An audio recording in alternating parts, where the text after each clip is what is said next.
कोई भी स्टूडेंट सबसे पहले देखता है कि यहाँ पे I will get to earn मतलब एक सफिशिएंट अमाउंट और नॉट, क्या पैकेज एक्सपेक्ट कर सकता है वो इंडिया से बाहर या फिर इंडिया में इंडिया की कंपनीज़, Web3 कंपनीज़ क्या उन्हें दे सकती हैं इन terms of packages. If you talk about packages तो वो ऑब्वियसली एंड वो सिक्योर्ड ऐप के लिए अप्लाई कर रहा है, तो उस जॉब सीकर से हम बेयर मिनिमम क्या एक्सपेक्ट करेंगे बिफोर हायरिंग हिम और हर। तो उसके रिज्यूमे में क्या होना चाहिए या फिर उसके पोर्टफोलियो में क्या होना चाहिए। कंज्यूमर बिहेवियर करेगा after few years around the products of blockchain, मतलब जो ऐसे प्रोडक्ट जो Web3 टेक्नोलॉजी को यूज़ कर रहे होंगे and which are not B2B but B2C, वो डिलीमा है खासकर नए डेवलपर्स में। अब जिनको थोड़ा एक्सपीरियंस है थर्ड ईयर में, लास्ट ईयर में, उनको थोड़ा आइडिया है एटलीस्ट कि क्या चीज़ें हैं और एटलीस्ट उनका बेस क्लियर हो चुका है, अब वो नई चीज़ों को देख सकते हैं। अब एक नया डेवलपर है, वो पहले ही डिलीमा में है, स्पेशली इतने इवेंट्स जा कर के, तो बहुत ओवरवेलमिंग होता है। उसको एक कंक्लूड करना हो 5-6 लाइन्स में, तो हम क्या कंक्लूड करेंगे कि उसको एक अश्योरेंस मिल जाए दैट ही और she is in a right direction. when you will build on blockchain, आप उसमें He is the one who knows everything. I think you spoke amazingly well. तो थोड़ा सा मैं क्लियर करूँगा। Wise का back. इन माय ओपिनियन सही है। I think it's a quality है. Sound that.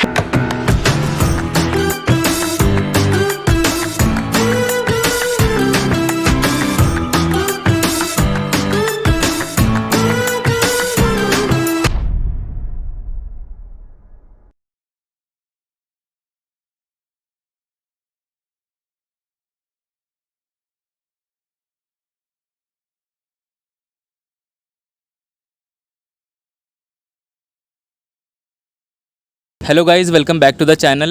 Today we have Abhishek and Himanshu, founders of Secured Apps. So welcome to the channel, welcome to the podcast and thank you so much for giving your time.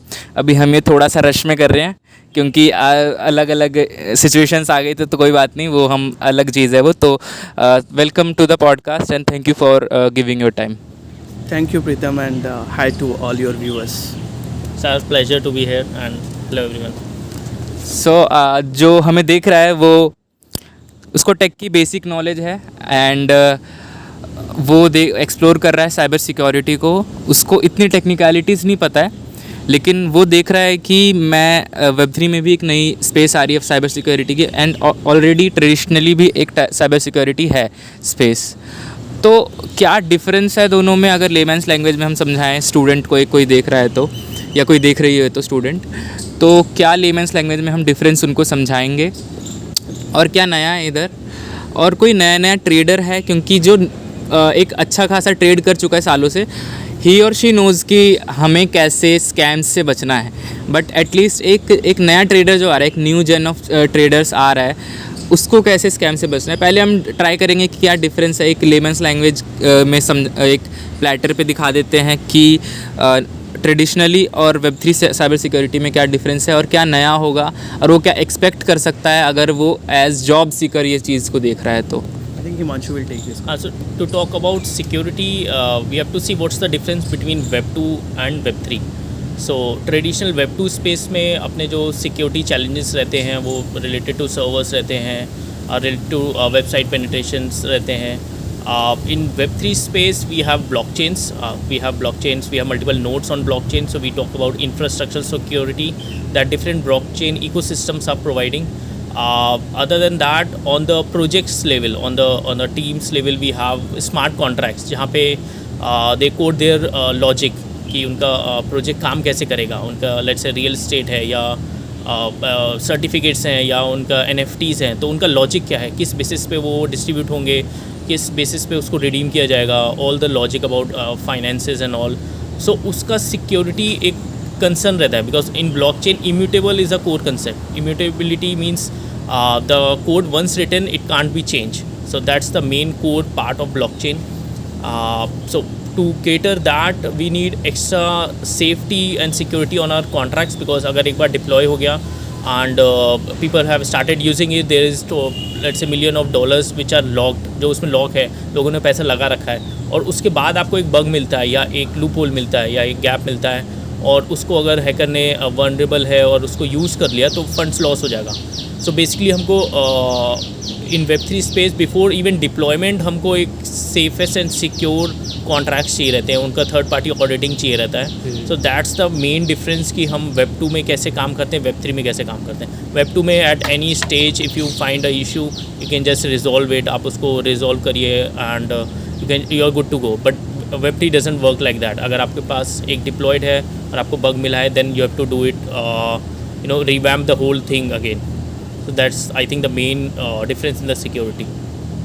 और how do you think कि अभी जो cyber security में जो cyber security experts हैं उनकी कितनी need yearly grow हो रही है, क्या डिमांड आ रही है, and what they can expect in terms of their finances? कि कोई भी स्टूडेंट सबसे पहले देखता है कि यहाँ पे I will get to earn, मतलब एक सफिशिएंट अमाउंट और नॉट, क्या पैकेज एक्सपेक्ट कर सकता है वो इंडिया से बाहर, या फिर इंडिया में इंडिया की कंपनीज़, Web3 कंपनीज़ क्या उन्हें दे सकती हैं इन terms of packages? Right. So in terms of remuneration, पूरा cyber security is a lucrative space. There's a growing demand. You talk about Web2 security or Web3 security. Cyber in Web2 space थोड़ा older है, Web3 space थोड़ा new है. Web3 space is now the adoption is going on. So demand अभी ज़्यादा है, supply कम है इन Web3 space. Web2 space में it's like balance right now. So if you talk about packages तो वो ऑब्वियसली Web3 में भी ज़्यादा हैं क्योंकि अडॉप्शन बढ़ रहा है. Different, even the state governments and central governments are adopting Web3 security. They are adopting Web3 into different operations like real estate or ownership deeds. We talk about college degrees, we talk about medical degrees, we talk about NFTs distributions, all the sales happening. So वो अभी growing phase में है तो उसका demand बढ़ रहा है and supply नहीं बढ़ रहा है. तो obviously जब demand increase होता है, supply नहीं रहता है, तो वहाँ पे जो margin है आपको profits, तो packages ऊपर निकलते हैं. एंड Web3 में एज यूजुअल वो बैलेंस है. Obviously there are a bunch of people already coming in, so वहाँ पे लिक्विडिटी है जो डेवलपर्स का है. And but both are, I think both are equally liquidative. But I would say Web3 जो है इन कमिंग मंथ्स वो थोड़ा सा मार्जिन ऊपर रहता है Web2 से. ओके, सो अगर कोई साइबर सिक्योरिटी में आना चाहता है एंड वो सिक्योर्ड ऐप के लिए अप्लाई कर रहा है, तो उस जॉब सीकर से हम बेयर मिनिमम क्या एक्सपेक्ट करेंगे बिफोर हायरिंग हिम और हर? तो उसके रिज्यूमे में क्या होना चाहिए या फिर उसके पोर्टफोलियो में क्या होना चाहिए? बेयर मिनिमम उसको अगर हायर करना है at a very basic level, मतलब बहुत ही बेयर मिनिमम, उससे क्या एक्सपेक्ट करेंगे बिफोर ऑन बोर्डिंग हिम और her? Right. So what we are talking about is fresher, जो कॉलेज फ्रेशर्स हैं, उनको इस फील्ड में एंट्री लेनी है और उनका रिक्वायरमेंट क्या है. सो सिंस ब्लॉकचेन अभी इवॉल्व हो रही हैं and if you talk about it, blockchain में मल्टीपल इकोसिस्टम्स हैं and each ecosystem has, they are working in silos एक तरह से. So if you talk about EVM ecosystem है जिसमें इथीरियम, पॉलीगन, बाइनेंस है. फिर we have internet protocol ecosystem, we have Polkadot ecosystem, we have Solana ecosystem. So these are all different ecosystem. So first you need to figure it out कि आप कहाँ पे comfortable हो, कौन आपको ज़्यादा इंटरेस्ट करता है. So you enter into that, and before even that you learn the basic of blockchain. You can do any online courses, there are multiples available, and you get the basics of blockchain. Then you select the ecosystem that interests you and you go and you learn the basics of that ecosystem. आप उसमें थोड़ा details में जाते हो, है ना. If you want to enter it, आपको थोड़ा टाइम देना रहेगा. उसमें आप पढ़ोगे कि कैसे कॉन्ट्रैक्ट्स हैं, किस लैंग्वेज में कॉन्ट्रैक्ट्स हैं, क्या क्या सिक्योरिटी ऑडिट्स रहते हैं उसके. तो आप ब्लॉकचेन का बेसिक देखोगे, आप इकोसिस्टम का बेसिक देखोगे और आप लैंग्वेज का थोड़ा स्टडी करोगे. आपको लैंग्वेज आना चाहिए बिकॉज अगर आपको सिक्योरिटी फ्लॉज डिटेक्ट करने हैं तो आपको पहले उसका लैंग्वेज आइडिया होना चाहिए आपका. सो that's I think the basic requirement अगर आप उस फील्ड में एंट्री करना चाहते हैं. ओके, सो कोई अप्लाई कर रहा है आपके पास रिज्यूमे आया है लेट्स सपोज, तो व्हाट यू विल सी पहले कि ओके इसने ये प्रोजेक्ट किया, तो मतलब what you will see in a resume, मतलब क्योंकि काफ़ी स्टूडेंट्स, जैसे कि मेरा एक फ्रेंड है, वो भी Web3 डेवलपमेंट को या फिर Web3 साइबर सिक्योरिटी में या फिर स्मार्ट कॉन्ट्रैक्ट में एक्सप्लोर कर रहा है, तो वो एकदम ही बेसिक से सीख रहा है, वो एकदम उसका कोई टेक्निकल बैकग्राउंड नहीं है। तो वो भी आज आने वाला था, ऑल्दो वो आ नहीं पाया।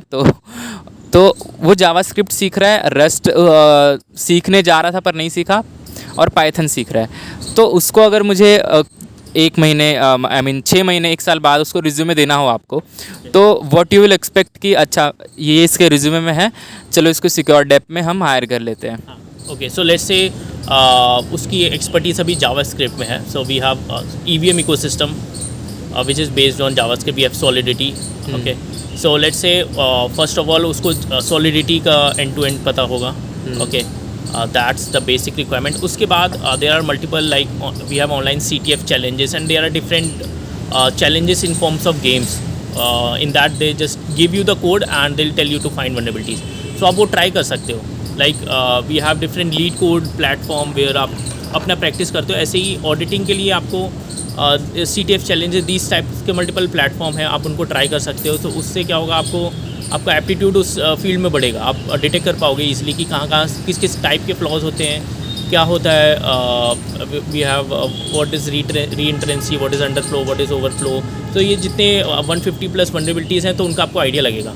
तो वो बेसिक्स हैं, वो आपको पता होना चाहिए। फिर आप उनको डिटेक्ट करना सीखोगे, तो वो चैलेंजेस आप धीरे धीरे करोगे। जैसे आप कोडिंग चैलेंजेस करते हो, तो वो आपका धीरे धीरे उस फील्ड में एप्टीट्यूड ऑटोमेटिकली इंक्रीज़ हो जाएगा। सो वो जब आप आपके रिज्यूमे में होगा, तो ऑब्वियसली आप स्टैंड आउट कर जाओगे बाकी पब्लिक से। So that's I think would be the way to go. Okay, तो ये था पेन पॉइंट, मतलब जो अप्लाई करेगा उसके लिए, इसके लिए मतलब इजी होगा, क्योंकि मैक्सिमम ऑफ द टाइम्स जो स्पेशली जो Web3 में नया नया एंटर हो रहा है, इन टर्म जिसको इतनी रीच नहीं है, लोगों की नेटवर्क्स नहीं है, वो इवेंट्स में इतना नहीं जाता है, तो वो कंफ्यूज रहता है। क्योंकि मैंने अपने काफ़ी फ्रेंड्स को देखा है कि यार कहाँ से शुरू करें, कहाँ पे ख़त्म करें, 10 चीज़ें सीखने को, एक प्रॉपर रोड मैप नहीं मिल पाता है। स्पेशली नए नए स्टूडेंट्स को, जिसको पहले से ही थोड़ा सा डेवलपमेंट की नॉलेज है, वो शायद उसके लिए ईजी हो, बट जो एकदम ही फर्स्ट ईयर स्टूडेंट हो, सेकेंड ईयर हो, उसको समझना थोड़ा सा मुश्किल हो जाता है, बहुत ओवरवेलमिंग हो जाता है। तो उसके लिए एक रोड मैप मतलब आपने जो बताया उसके लिए मतलब ईजी होगा to navigate. Right, so it's not rocket science, you just have to give in time. अगर आपको बहुत ही कॉम्प्लेक्स लग रहा है, बहुत ही टफ लग रहा है, तो टेक इट स्लो। आप डेली 1 आवर 2 आवर दो, जितना भी आपको कंफर्टेबल लगे with your college schedule. It will be easy after some time. वरना आप टाइम देते हो तो आप कंफर्टेबल हो जाओगे कुछ टाइम में। मे बी किसी को 2 महीने लगेगा, किसी को 6 मंथ्स लगेगा, but you will be there. It's not rocket science. So Abhishek, मतलब कैसे हुआ स्टार्ट हम आपसे पूछते हैं secure dapp, and what we are doing new in secure dapp. In मतलब it can be maybe in organisational level पे कुछ नया हो सकता है, प्रोडक्ट लेवल पे कुछ नया हो सकता है, सर्विसेज लेवल पे कुछ नया हो सकता है। What we are doing something new, और कब स्टार्ट हुआ सिक्योर डेप, एंड इससे पहले you were in, if I am not wrong, हायरेक्ट में आप थे। तो मतलब क्या चीज़ें थी जो आपने सोचा कि let's start something in Web3, and if I am not wrong, हमारी अभी बात चल रही थी, आप जैसे काफ़ी लोग, नेचुरल सी बात है कि स्टार्टिंग में Web3 को एज ए इन्वेस्टमेंट इंट्रोड्यूस होते हैं। बिटकॉइन, क्योंकि सबसे पहले एप्लीकेशन ही बिटकॉइन थी, तो सबसे पहले वही चीज़, नेचुरल सी बात है कि लोग उसी चीज़ से इंट्रोड्यूस होंगे। तो मैं भी मतलब इन टर्म्स ऑफ नॉलेज ओनली मैं बिटकॉइन से ही इंट्रोड्यूस हुआ था, बट मैंने इन्वेस्ट नहीं किया था स्टार्टिंग में, क्योंकि पैसे ही नहीं थे। तो हाँ, तो आपने इन्वेस्ट करके इंट्रोड्यूस नहीं हुए थे, आपने आई थिंक आपने आर्टिकल्स पढ़े थे या फिर बहुत इस पर स्टडी की थी। तो कैसे इंट्रोड्यूस हुए, and what made you to build secure dapp, in short अगर हम जाने तो। So Pritam, आपका 3 क्वेश्चन है, if I am correct. The first question is, how did I get into Web3? Second question is, when did we started building and why did we started building Secured App? And the third part of your question is, what is new in Secured App? Am I correct? Absolutely correct. एक बार में मैंने बहुत सारे question पूछ दिए थे। मैं बताता हूँ। So first part is, so Web3 is not new to me because I have been following this space for last 3-4 years. And I have been reading, writing, and I have been writing a lot of blogs for media publications about decentralization and Web3 as a space. So when it comes to us as a concept stage and me being a marketing professional, coding तो करूँगा नहीं, है ना? तो concept stage में मुझे clear था कि क्या हो रहा है and which way it is going. But after a point, I thought that this space is going to go big. Shall we do something here? And that's where Hirect I started. Once I was about to move on from Hirect, I got in touch with Himanshu. We had a common acquaintance, and three of us had planned something very nice कि हम क्या start कर सकते हैं. And we deliberated on those ideas for next 2-3 months, and then the common acquaintance between us, among all three of us, decided to move on, and we decided to stuck to each other. And from there हमने बोला कि नहीं हमें बनाना है. And Himanshu has his personal expertise into coding, and that too mostly into smart contract auditing and building dApps. तो हमने बोला कि space का what is the biggest challenge that space is facing, and we came across that okay, there are a lot of real use cases which certainly Himanshu spoke right now. Could be a tokenization, real asset tokenization, real estate tokenization, fractional investment into lending, staking, correct? But हमने बोला कि ये सारे use cases का base layer पे what is needed, be it any use case that you are working in Web3 space, security is important for all of you. NFT बना रहे हो, कुछ भी टोकनाइजेशन का प्लेटफॉर्म बना रहे हो, आपको सिक्योरिटी चाहिए होता है. We thought that let's take that as a challenge and let's build a product. और हमने यहाँ पे क्या किया, we started reading and researching about the space, and we found that most of the player in this space, all those who are calling themselves security experts, so called, are doing very good, but they are not doing science out of it. They all are doing a manual audit. Manual audit is a good space if you are really concerned about building a lot of money.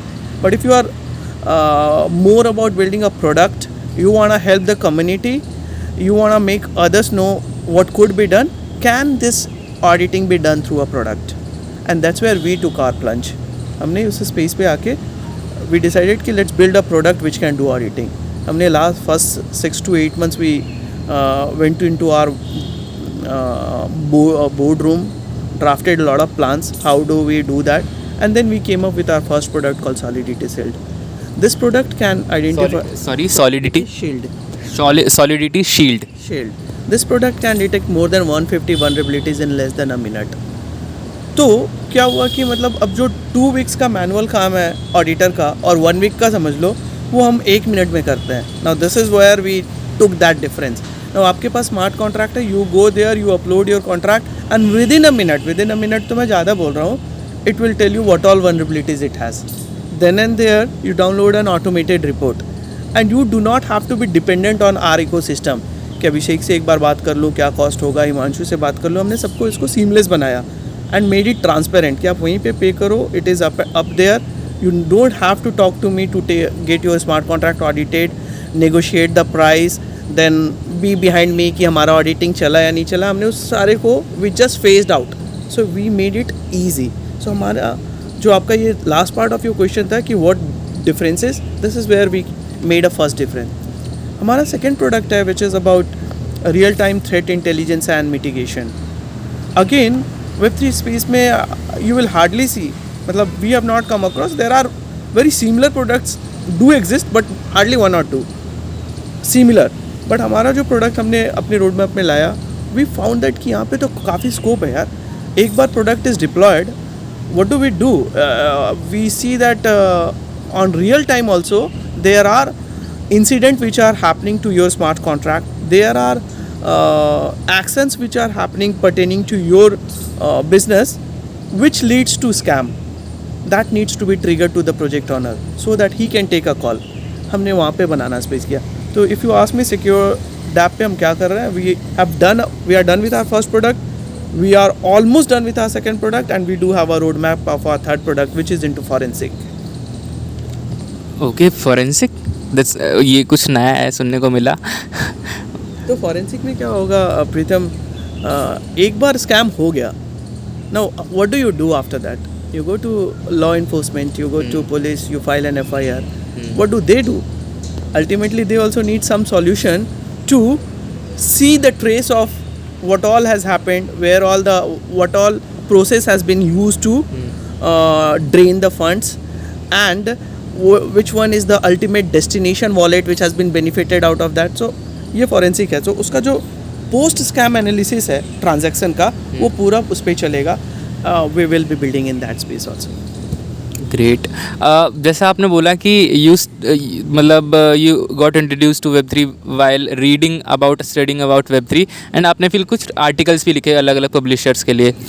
तो in terms of consumer behaviour what do you see after few years जो B2C या फिर consumer या फिर normal in general लोगों के लिए blockchain products किस POV से वो देख रहे होंगे इस चीज़ पे, क्योंकि अभी भी हम व्हाट्सएप चलाते हैं पर हमें लेना देना नहीं पीछे टेक्नोलॉजी क्या चल रही है. ऑल्दो ये इंक्रिप्शन लिखी रहती है उससे हमें फ़र्क नहीं पड़ता है. वी जस्ट नो कि अगर मेरे मामा का लड़का चला रहा है उसको मुझे कुछ सेंड करना है इससे मेरे को ईजी पड़ जाएगा क्योंकि all are people are connected. तो या फिर टेलीग्राम को भी हमें कोई भरोसा नहीं है, कोई मतलब लेना देना नहीं है कि उसका सर्वर या फिर रजिस्टर्ड वो सिंगापुर में है, मतलब क्या है उससे हमें कोई लेना देना नहीं है. टेक्नोलॉजी से हमें प्रोडक्ट अच्छा लग रहा है हम यूज़ कर रहे हैं. तो in terms of consumer behaviour consumer psychology because you are from marketing background, तो व्हाट डू यू सी, क्या प्रिडिक्शन है कि कंज्यूमर बिहेवियर क्या रहेगा, कस्टमर पर्सोना का क्या बिहेवियर रहेगा after few years around the products of blockchain, मतलब जो ऐसे प्रोडक्ट जो Web3 टेक्नोलॉजी को यूज़ कर रहे होंगे and which are not B2B but B2C, जैसे मैंने बोला WhatsApp and Telegram and all. So this is very interesting question. आप जब बोल रहे हो consumer behavior क्या होगा, we need to understand that who is the consumer here. And when you see that, you will see that most of them are Gen Zs. If not Gen Zs, Gen X. इसके पहले का generation में आप नहीं देखोगे. So they all are tech savvy to an extent. Correct? Let's accept that fact कि those are tech savvy are into Web3. और Web3 with time maybe once it is more flawless, थोड़े जो take से भी कम भी है वो भी माइग्रेट हो सकते हैं. बट अभी तो वो इस स्टेज पे प्रोडक्ट है. सो दैट इटसेल्फ डिफाइंस कि ये जो न्यू जनरेशन है और जेन जी है ना, they do not want to be controlled by anyone else. अगर आप चाहते हो कि हमें कोई और कंट्रोल करे, मेरे एसेट्स को कोई और कंट्रोल करे, मेरे मूवमेंट को कोई और कंट्रोल करे, it is not going to happen across the world. So decentralisation has given you that power. Nobody can trace what you are doing, how you are doing, and for what reason you are doing. It is not necessarily you are doing wrong. It is all that all you want is independence. कि मैं अपने पैसे को अपने will पे move करूँ. I grow it the way I want to grow it, and I should not be into so much complications on and compliance. So ये adoption का main reason है. And you will see that in last 5 to 8 years, a lot of people have migrated and started investing into digital assets. And as a result, you see where are these, how are they trading? The rates of the coins that are, it is in public domain, correct? That the coins that are getting traded are like fetching a lot of money. It can go down, it's a cyclic.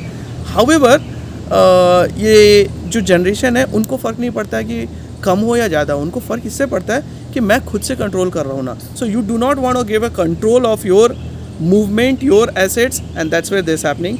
And in future I see more and more Gen Zs and all those who are a new generation, whatever is going to get defined, coming into this space, they will go into similar direction. Up 2008 से blockchain has been into picture. We are sitting in 2024 and still talking about adoption. But आप ये भूल गए कि 16 साल से अगर इसका adoption नहीं था और it was not a good product or not a good metrics, then how did it survive? So if it has survived for 16 years, it will definitely survive for another 16 years. या मतलब ये आपने जो point बोला उससे मैं भी कहीं ना कहीं मैंने इस एंगल से नहीं सोचा था ऑनेस्टली कि लोग कैसे सोचेंगे, क्योंकि मैं एज मतलब जेन जी अगर मैं खुद को बोलूँ तो, और या फिर जेन अल्फ़ा, मतलब अभी भी हम देखते हैं तो छोटे बच्चे भी अभी भी इतने टेक से भी हो चुके हैं कि उनको पता है कि हम अभी गेम खेल रहे हैं या फिर यूट्यूब कैसे खोलना है, सब कुछ पता है. एंड एज अ जनरेशन हमें ये पता चल चुका है कि अगर स्पेसिफिकली अगर मैं जेन जी की बात करूँ कि हमारा डेटा प्राइवेट नहीं है बिल्कुल भी। After Gen Z is Gen Alpha? हाँ Huh? हाँ हाँ Oh wow, this is the knowledge to me. Your kid and my kid is into Gen Alpha. हाँ मतलब जो 18 या 17 से नीचे उनको जेन अल्फा में कह देते हैं। हाँ तो क्योंकि एज जनरेशन हमें एटलीस्ट पता चल चुका है, जो सोशल मीडिया की जनरेशन है, कि हमारा डेटा प्राइवेट बिल्कुल भी नहीं है, मतलब हमें ट्रैक किया जा रहा है। इतनी अवेयरनेस अभी हमें है, लेकिन कहीं ना कहीं अभी हमारे पास शायद ऑप्शन भी नहीं है, या फिर एक ऐसा इवेंट अकर होना रह गया है जिससे हमें अचानक से नहीं, जैसे कि व्हाट्सएप का हुआ था कुछ दिन पहले। उस इंसिडेंट के बाद सबको पता है कि दे यूज़ आर डेटा, और मतलब वो कहने की बात होती है कि इंक्रिप्शन एंड ऑल। तो एटलीस्ट वो अवेयरनेस इस जनरेशन में है, और नेक्स्ट जनरेशन जो भी आने वाली है, मुझे लगता है वो जो एक प्लंज है अडॉप्शन का, वो उस जनरेशन से ज़्यादा आएगा। Absolutely. और in fact the product होंगे which will help them to migrate would also be a better product. So the adoption is not only a challenge of a control, it is also a challenge of seamless movement. User experience seamlessly. So Web 2 में people find it very seamless and they are still using that platform. And there are products that I come across because we are into this space. Those products are making it seamless for others to adopt. तो आप जैसे ये seamless movement start होगा, you will see more adoption. Let's not stick to investment and digital asset. Let us look at the bigger use cases, a larger picture. The government is also adopting the technology. Himanshu was talking about some time back in our discussion, correct? आपका real estate का जो है land का सारा records can go on that. Now again your voting things can go on that. The IRCTC has come up with an NFT for recently for a train. I think आपको पता होगा काफ़ी. हाँ. करेक्ट. अब देखो use cases तो बढ़ रही है. अब all these use cases is not primarily for Gen Zs or Gen Alpha. It is for everybody. Now the voting तो सबके लिए ना, वो तो स्टार्ट ही होता है above 18. करेक्ट. तो I think वो seamless adoption के साथ you will see lot of people migrating, and then you will see the beauty of technology coming into picture. And with more adoption, more security concerns comes into picture. Hence, Secured App can help. तो हिमांशु एक आखिरी में conclude कर देते हैं अभिषेक कि जो student देख रहा है उसको क्या एक रोड मैप देंगे हम कि वो इसमें आगे बढ़ पाए. एंड स्पेशली मैंने देखा है ना पर्सनली, क्योंकि मैं अपने फ्रेंड को जानता हूँ, तो मतलब वो बहुत ज़्यादा एक होता है ना डिलेमा में रहते हैं कि यार मैं सिर्फ नॉर्मल वेब 2 वाली टेक में जाऊँ, क्योंकि अब उसको लगता है यार वेब 3 में आ भी रहा है, मतलब सारे लोग कंपनीज़ भी आ रही, स्टार्टअप्स भी आ रहा है, और मेरे को थोड़ा इंटरेस्टिंग भी लग रहा है क्योंकि नया है. अब मैं ट्रेडिशनल सीखने जाऊँगा तो मेरे लिए मुझको लगेगा कि उधर कंपटीशन भी ज़्यादा है. एंड मतलब एक होता है नई चीज़ करने का एक मन करता है किसी को भी, कहीं नई चीज़ करने में मैं लगेगा कि वो डिलेमा है खासकर नए डेवलपर्स में. अब जिनको थोड़ा एक्सपीरियंस है थर्ड ईयर में, लास्ट ईयर में, उनको थोड़ा आइडिया है एटलीस्ट कि क्या चीज़ें हैं, और एटलीस्ट उनका बेस क्लियर हो चुका है.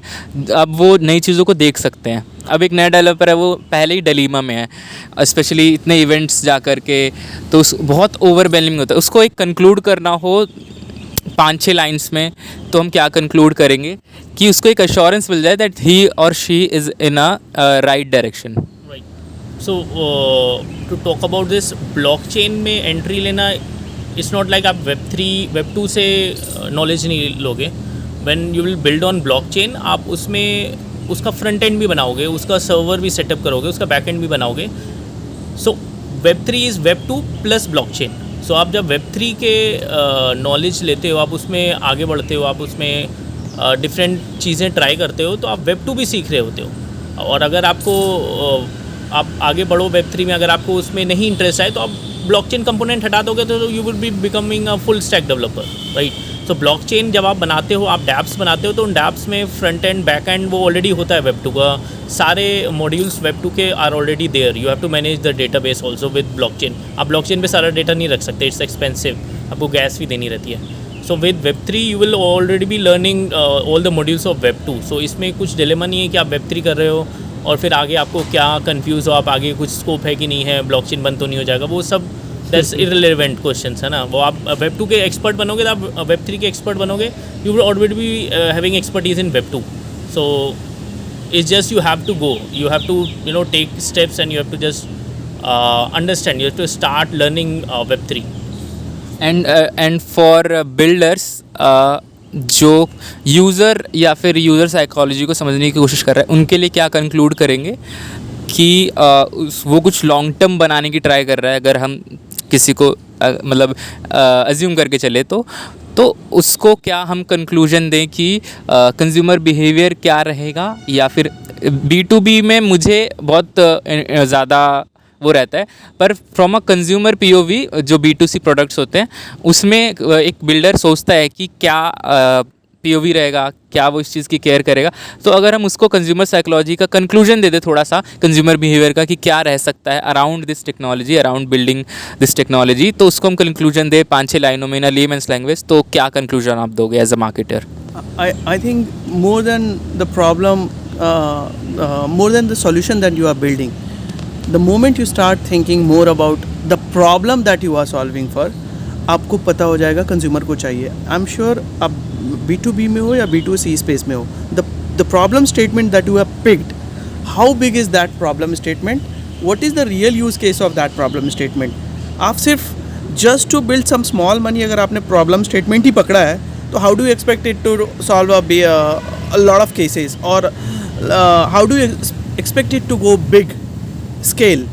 सो आपको प्रॉब्लम स्टेटमेंट बहुत ब्रॉड होना है आपका, उसके अंदर niche is the segment that you have to choose, B2B और B2C, मैं उस स्पेस में नहीं जा रहा हूँ। अब जब यहाँ हो गया, then you should still not be solution focused. आप प्रोडक्ट तो बनाओ बट हमेशा प्रॉब्लम को सॉल्व करो। आपका प्रोडक्ट क्या करता है वो ज़्यादा फ़र्क नहीं पड़ता है, how seamlessly it does it for the problem, वो बहुत फ़र्क पड़ता है। मतलब you should take a pride कि मैंने एक प्रॉब्लम सॉल्व किया है, रादर देन मैंने एक सॉल्यूशन बनाया है, मैंने कुछ बिल्ड किया। बहुत लोग बिल्ड किए हैं, बहुत लोगों ने फोड़ा है, और फोड़ के वो सारा प्रोडक्ट अपने लैपटॉप में रखा है लोगों ने। हाँ, ये आपने सही कहा कि हम जब कुछ बिल्ड करते हैं एज अ मतलब डेवलपर, या फिर मैं तो डेवलपर नहीं हूँ तो मैं इस पर कुछ नहीं बोल पाऊँगा, तो हम कुछ बिल्ड करते हैं तो आपने सही कहा कि हम ज़्यादा प्राइड उस प्रोडक्ट के अराउंड लेने लग जाते हैं, और हमें लगता है चलो ये भी ऐड करते, चले अब ये भी ऐड करते हैं। मतलब हम खुद को ऐसा लगता है कि हम खुद ही कंज्यूमर खुद को ट्रीट करने लग जाते हैं, रादर देन कि हम किसी एंड यूज़र से बात करें। जैसे कि एयरबीएनबी जब लॉन्च हुआ तो उन्होंने एकदम बेयर मिनिमम वेबसाइट बना दी थी जस्ट टू वेरीफाई कि ये प्रॉब्लम सॉल्व हो रही है कि नहीं। Problem statement to validate the problem, very bang on. तो आपको प्रॉब्लम स्टेटमेंट को वैलिडेट करो, रियल मार्केट में बेसिक प्रॉब्लम भी डाल के देखो, is it helping 2-3 people who are really in need of that. If it is helping, it means it is getting validated. Now how seamless you can make is the second step of that problem statement. पहला ही दिन आपको product को seamless नहीं बनाना चाहिए। Somebody who built a car didn't build a car like a Merc or a Lamborghini. First they made movement. कौन सा ऐसा solution है जो आपको यहाँ से वहाँ मूव कर सकता है? तो उसमें व्हील हो गया, कुछ भी बेसिक सा बनाया और उससे मूव किया। जब मूव किया तो बोला अरे यार इस पर तो सीट भी डाल सकते हैं। और जब सीट डाल सकते हैं तो फिर पता चला यार इसको कंट्रोल खुद से करना होगा, तो स्टीयरिंग डालते हैं। बोले यार लेकिन जब वो करते हैं ना तो ऊपर से धूप आता है, let's put a cover. And जब वो कवर डालते हो तो बोलते नहीं यार आप यहाँ सफोकेशन होता है, लेट्स पुट अ सनरूफ। आप देख रहे हो, but the problem is not sunroof, you are not solving. The problem that you are solving is a problem of movement from destination A to destination B. आपने real case में इस problem को solve किया है, बाद में उसको simplify किया है। करेक्ट, आपको that's what you have to do. मतलब कि जो बेयर मिनिमम मैकेनिज्म है आपके प्रोडक्ट का जो सॉल्व करना चाह रहा है वो काम करे, बाकी चीज़ें तो बिल्ड हो जाएंगी, टाइम के साथ होगी। Absolutely, I think this is the message to our users कि आप भी वैसा ही सोचो, प्रॉब्लम सॉल्व करो। Beautification of a problem can definitely be done over a period of time. Bang on. तो thank you so much Abhishek and Himanshu, मतलब thank you so much for giving a time. और कभी अच्छे से और हम बातें करेंगे नेक्स्ट पॉडकास्ट में। सो अभी हम तो दिल्ली में बातें कर रहे हैं, ये they don't live in Delhi, तो कभी अच्छे से क्या पता हम बैंगलोर में ही हों या फिर कहीं और, तो will definitely talk again on a different topic और डिफरेंट आई डोंट नो, कोई भी टॉपिक हो सकता है। Please come over to Bangalore. Thank you so much for giving a time. Thank you everyone. Thank you. Thank you guys.